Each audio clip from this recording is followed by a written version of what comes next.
Wages World here. It's May 5th, 2020. I'm going to come at you with a video. Okay, guys, this is the Schumann. I'm going to give you an update on it real quick. And, I get here by going to Mr. MBB3's webpage. I'm going to take you guys over there here in a second and show you a couple things there, too. But this is another big spike. This is the one I showed you guys yesterday. And then we had a smaller one a few hours later. What I want to say here, guys, and I've said this before, go back 3 or 4 years and look at this. And what you're going to see is, the majority of the time, you're going to see the 7.83, that little line right there, is always there. And you're not going to see much more, except for maybe once or twice a month when we get a spike. Okay, that's how few and far between they were back then. Now, I'm just talking 3 or 4 years ago. I'm not talking like back in the 50s or something, We're just talking just a few years ago. And something else I want to say, everybody in this community, and even outside of this community, I'm seeing almost everybody talk about this tool right now.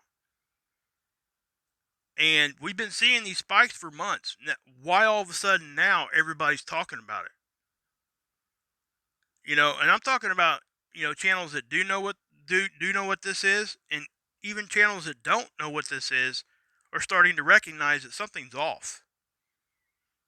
And we need to figure that out. There's a bunch of theories here and there, and I'm not going to get into that in this video. But I don't believe in coincidence. I really don't.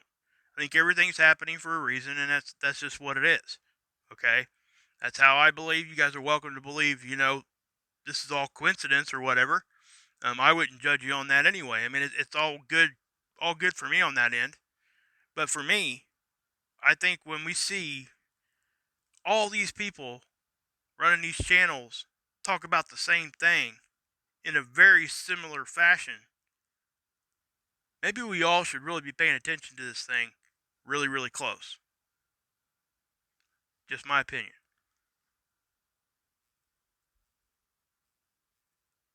Okay, guys. I got you back over here at Mr. MBB3's webpage.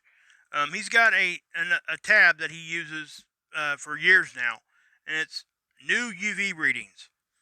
This is actually how I found this community, just to be honest with you. I came across Mr. MBB3's channel, because I was looking at UV readings. I was trying to figure out, what was the UV index or something for that day.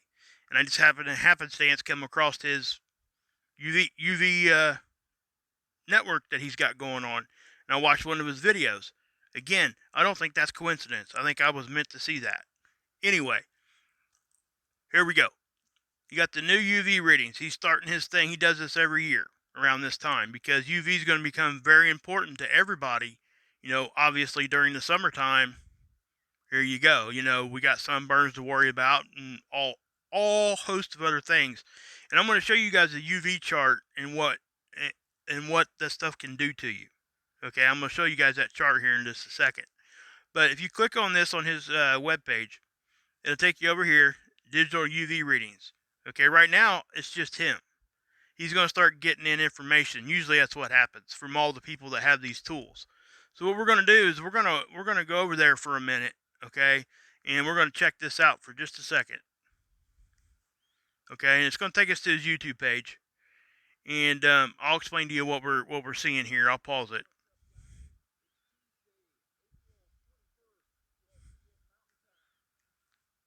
Okay, right there. Those are those things he has in his hand. He's in Arizona. He takes that tool and he shines it right up. It puts it right where the sun's shining on it. That way he can get the best, uninhibited reading of UV. That's why he does that. Now, if I back this up a little bit, let's go forward a little bit. Okay.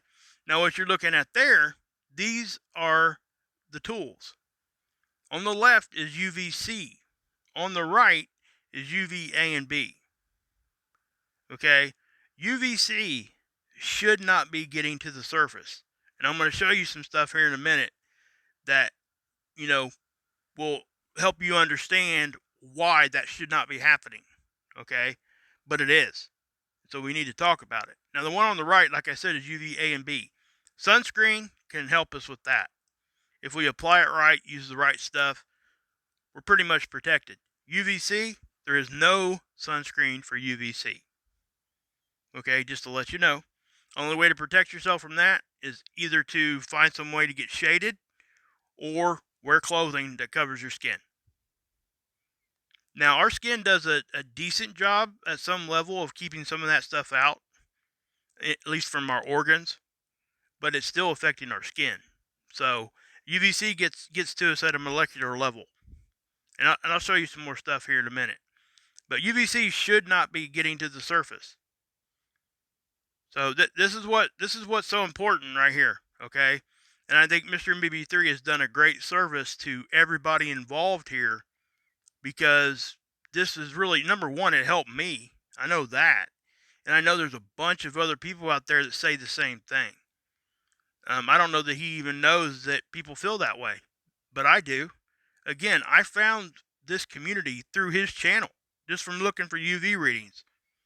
And like I just said a minute ago, I don't believe in coincidence. I was supposed to do that, and it happened, right? So, let's move on to the other stuff real quick.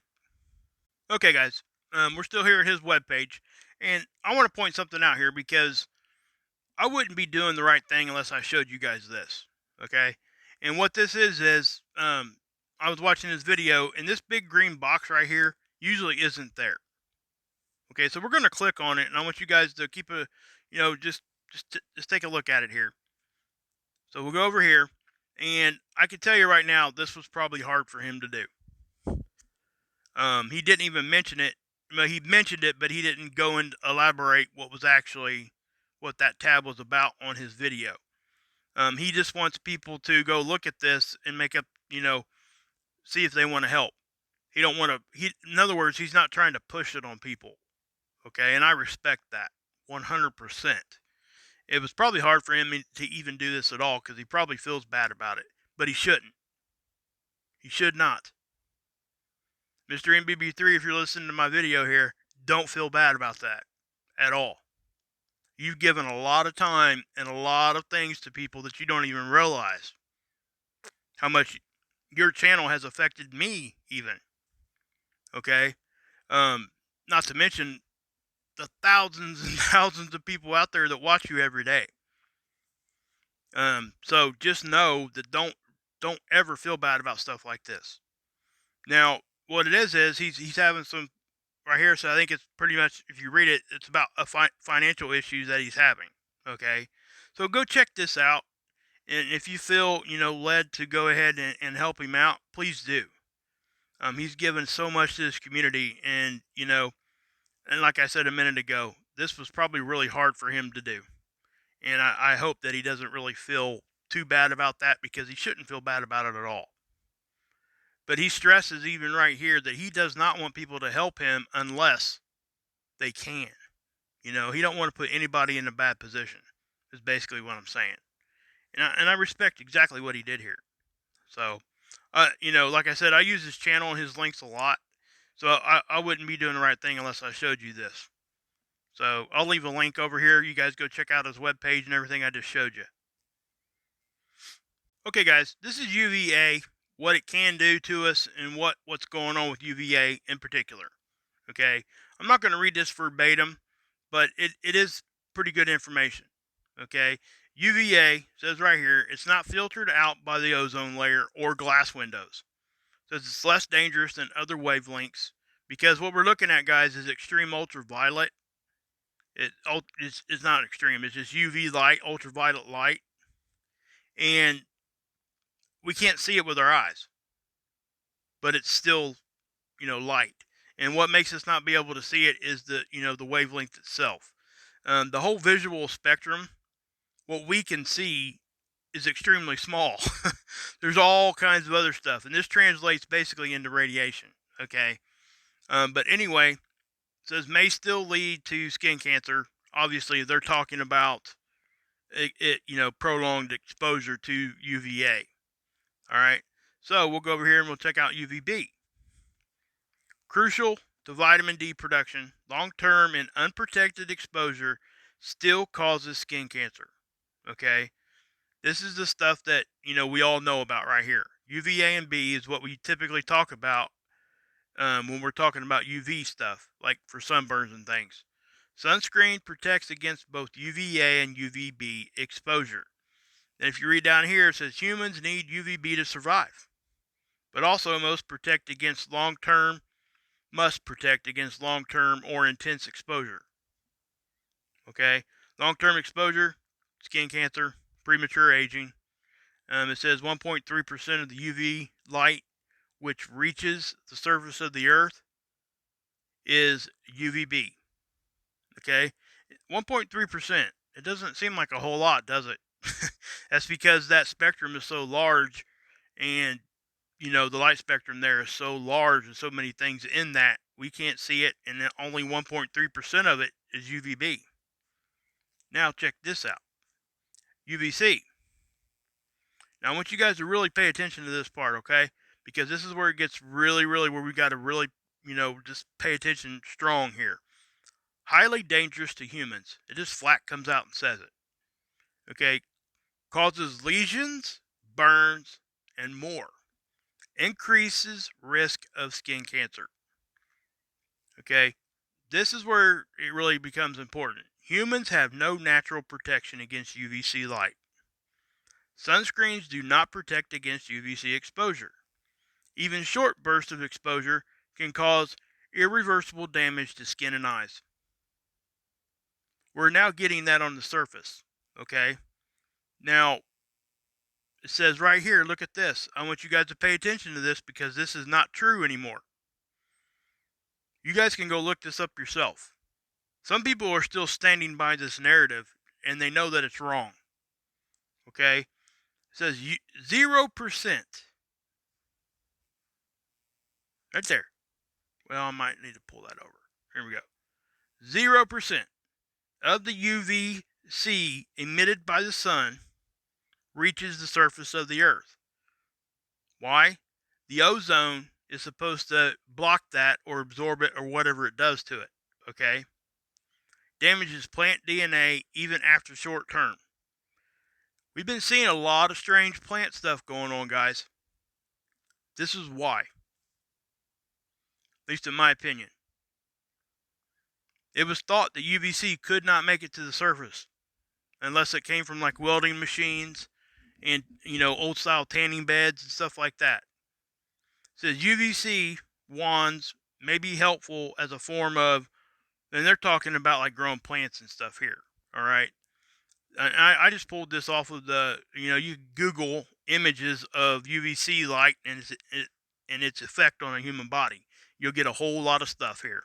Okay, and every one of them that you're going to see is going to tell you that UVC is impossible to get to the surface. Well, they're wrong. And I just showed you why. Mr. MBB3 just showed you that remember the one on the left, the two little tools he had there? The one on the right was showing A and B, and the one on the left was showing C. And it had a reading. It used to just always be 0 till like 3 years ago. And then his network of people started sending stuff in with UVC readings. And I'm talking like some of those actually got kind of high. So science needs to change what they're saying here. There's a whole lot of things that can affect this, but this is dangerous. All right, this can be. And they need to get all this stuff and quit talking about, hey, UVC cannot make it to the surface. Well, it is. Okay, here's another chart that I wanted to show you guys. I'm not going to read this verbatim or anything, but it's the UV index on the left, and then it gives you a description of what it can do. Then it gives you recommended protection steps that you can take. And then I think this is pretty cool. It tells you the estimated sunburn time. Okay, so if the UV index is 0 to 2, in about an hour, you could have a sunburn. Take at least an hour. Now, from 3 to 5, we're talking 40 minutes, and so on and so forth. Okay, if the UV is at 11 or above, less than 15 minutes, you can have a sunburn. That's quick. And we've seen that reading up there. multiple times, depending on where you're at in the world. Now, the only thing that can protect you completely against this stuff is shade. You can achieve that by, carrying an umbrella with you or wear clothes over top of it. But, if it's hot out, most people don't want to wear long sleeves and covering their neck and the top of their head and all that kind of thing. Okay? So, an umbrella is really a great choice for most people. But do your best to stay out of that direct stuff. We're coming into the season, guys. Like I just said a minute ago, even short bursts of UVC can have lasting effects on your eyes and your skin and everything else. So, um, so yeah. So I really wanted to go through that with you guys today with the UVC because we are coming into that time of year. Also, guys, I wanted to show you this too because we've been talking a lot about the sun cycle. This is a capture from Soho, which I show you guys captures from there all the time. I think this is the 190, not the 193, they're like the 171 angstrom of light. The yellow one I show you guys all the time. Now, the one on the top is 2019, one on the bottom is 2015. Those are unedited, unfiltered captures. So you can see the difference between solar maximum and solar minimum. That's the difference. Okay, in 2019, we broke a record. I think it was even higher than 271. I can't remember exactly what that came in at the end of the year. But we had an extreme amount of days with no sunspots at all. And then if you click back 4 years, you're looking at 2015, where there were 0 days without sunspots. Every day there was at least one sunspot. So just kind of keep that in mind, guys. I wanted to show that to you because I think that this right here is one of the single best visuals we can give people to help them understand the difference between solar maximum and solar minimum. And this is exactly what that is. This is what the sun looks like in both of those spots. Okay? The bottom solar maximum, the top solar minimum. So you can see now that as we move into, solar maximum again here in the next few years, the sun's going to go back to this. See all them sunspots? And like I've been telling you guys, CMEs, solar flares, happen more often around these sunspots.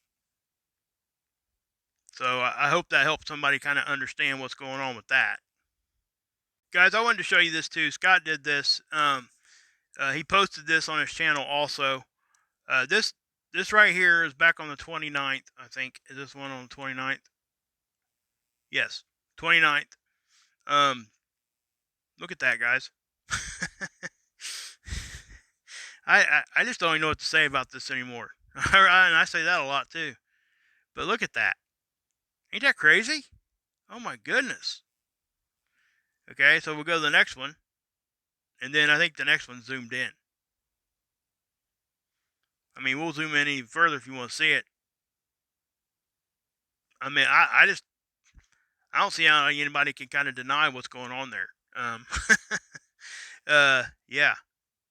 So I'm just gonna leave it at that. I'm not even gonna comment on it because you guys go over and check out Scott's video.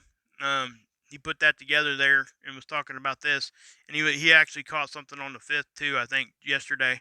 And we were kind of conversating about it back and forth via text. But yeah, there you go. Okay, guys, I got you over here at Seeds, and what I'm going to do is I'm going to show you the past 3 days, okay? Because we had the CME, the starter one, and guess what? We're getting more, okay? I already showed you guys that little blip there of what was going on with that. We'll probably never know exactly what that was, but it was pretty significant size. It could have been charged particles, cosmic rays, or anything like that. It could have been. It did not look the typical signature we see with those, but I'm not going to rule that out. And I'm talking about the one that was down here. The one up here, I think, was a camera anomaly, along with the two stacked rectangle over here. And the reason why is because they almost exactly resemble the internal parts of the camera. Okay, The one that showed up down here did not. It didn't look like any of the camera parts. So, you know, take that for what it's worth. I guess I could kind of stop it here and let you guys see it again. Let me get to there and about now. Okay, and I'll back it up. We'll go back and take a look at it real quick, okay? Just so you guys know what I'm talking about in case you missed my video yesterday. This is what I was talking about, okay? I do think, and this is just, again, it's my opinion. That's all. That's all that is. Okay, so up here, I do think that that is part of the internal makeup of the camera getting from reflective light, along with these two rectangle stacked.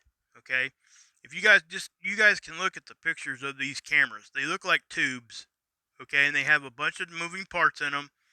They have things that look very similar to a lot of the stuff we see that we think could be, whatever, like a UFO or an extra something else shooting through the galaxy or shooting through our solar system.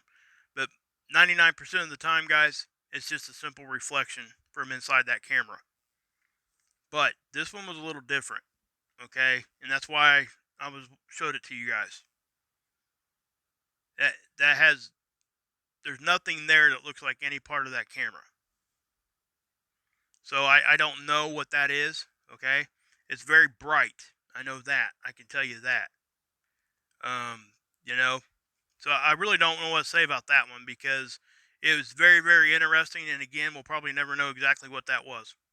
We can all speculate and go down that road if we want, but I don't think that that's going to do much good because it was only there for one capture. All right, we didn't see it again. None of that other kind of stuff. Okay, so if these things were actually things there, they would probably be there more than once. So that's why I was kind of, leaning towards this right there still being some sort of a cosmic ray burst or something, or at least just a bright reflection that kind of went into the camera and reflected pretty crazy looking and did that. But it does look, I mean, I just don't know. Anyway, so I wanted to, show you that part. Now I'm going to go to the next day. This is the 4th. And again, here's the ending of that CME. Okay, and that gray box, guys, that we seen on that's Mercury transient through there. Okay, just so you guys know. Let's wait for it to get back there. Man, I'm gonna get mad here in a minute, guys. Hold on a minute.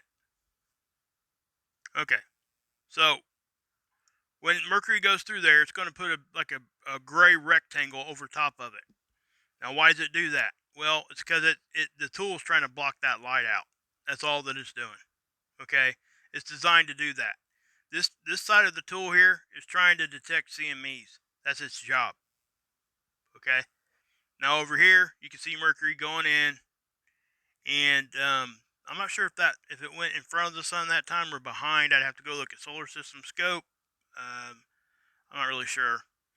Sometimes I can't remember if Mercury goes retrograde or if it goes the other way. I'm not going to go too much into that, but I could go look at the star chart and show it to you.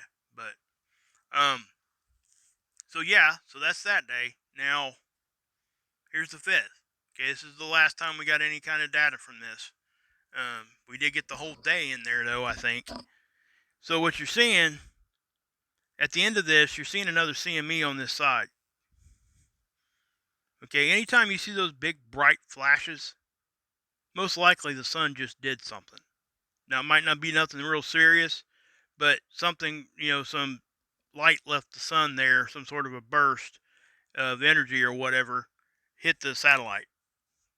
So, and a lot of times we found that when we see that blinking, if shortly thereafter we'll see the CME start coming out from behind this occulter, heading out the way. So, because the sun's surface is right here.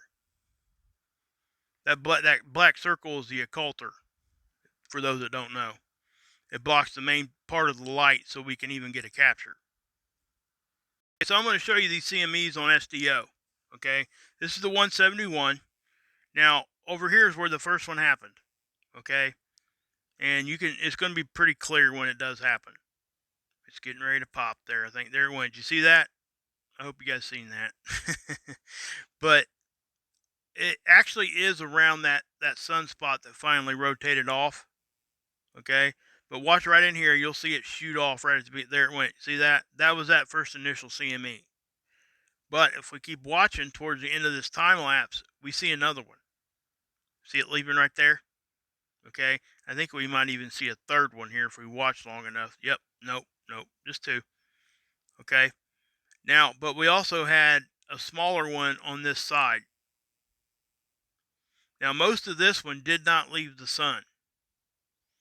And that's something I've been noticing here at the past week or so. These filaments have been stretching out pretty tall. You see that? How they didn't really I think some of that left the sun, but I don't think all of it did. So that would still be considered a CME if any of that plasma broke loose and went on out into space. Okay? And it does look like it did. Because as we're looking at this, the actual picture frame here gets cut off right here. So we see a ball of whatever energy. See that right there? It went on out into space, guys. That was a CME. Okay? And we did see that over on seeds. It wasn't huge or anything, but it was actually going more towards the backside. Now, I'm going to show you guys the difference in something here in just a second. This is the 171 angstrom, okay? Watch this little area right here. You see how that's, kind of standing up there and just kind of teasing us? Yeah. But it never leaves the sun. So, and what I'm going to do is I'm going to take you over to 304 and we'll take a look at it there and you'll be able to really tell. Okay, this is a 304. Now, if we go over here, we kind of see the CME. Now, what we're looking at here, guys, is a different angstrom. So it's seeing different gases. Okay, that's the filter. The filter is doing that. That's why we look at different ones. Okay, now this CME happens right at the beginning. And again, you're not going to see much here because it wasn't in this angstrom of light. But we still kind of see it active right there. Now, let's go up here and check it out.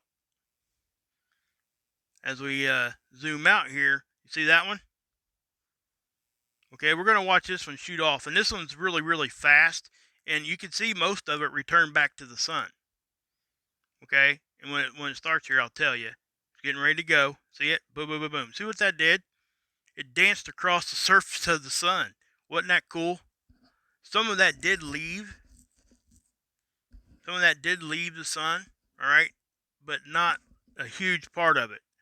If that whole filament, that right there would have left the sun, that would have been a decent sized stinking CME, guys. But check this one out too. We've been watching this one for a couple days. This one here is pretty impressive. What's impressive to me? Did you guys see what that thing just did?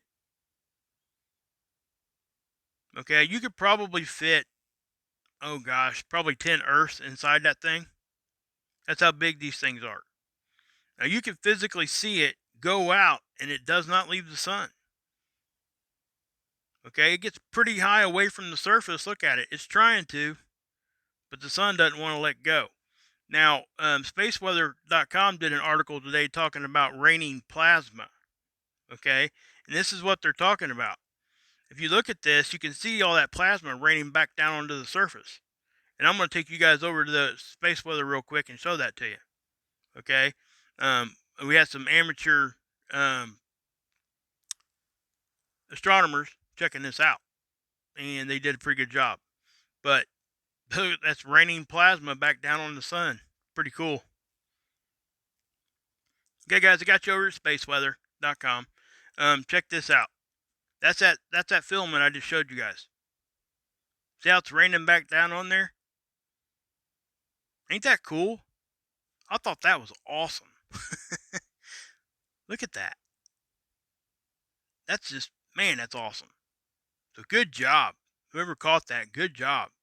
I mean, wow. I just think it's neat.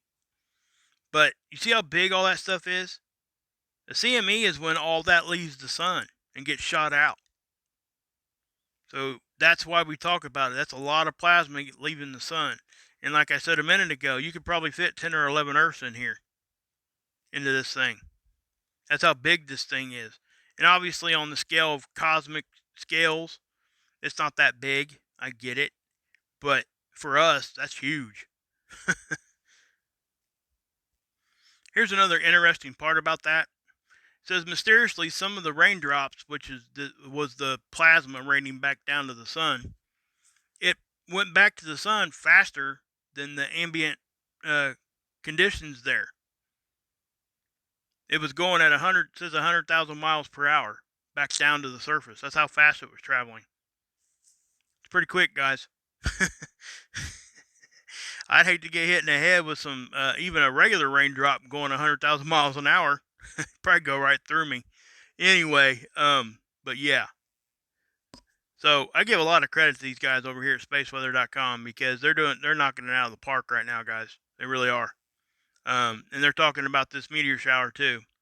Now remember, early in the morning today, and then tomorrow early in the morning, if you guys got clear skies, go look out towards east southeast just a couple hours before sunrise, and you may be able to catch some of these meteors zipping by. Okay, we could talk about all that meteor stuff too, but man, that's a big discussion right now. And obviously, this video went way longer than I really intended it to. Um, to those that stuck around and watched the whole thing, thank you. But anyway, I really wanted to get that out about the UV. That was really my main goal here, so people can be protected from that and know what to do. Now, remember, UVC, guys, that's bad stuff, and we should not be seeing it on the surface, but we are. Just letting you know. So anyway, guys, God bless. Yeshua saves, and you can drink this Kool-Aid.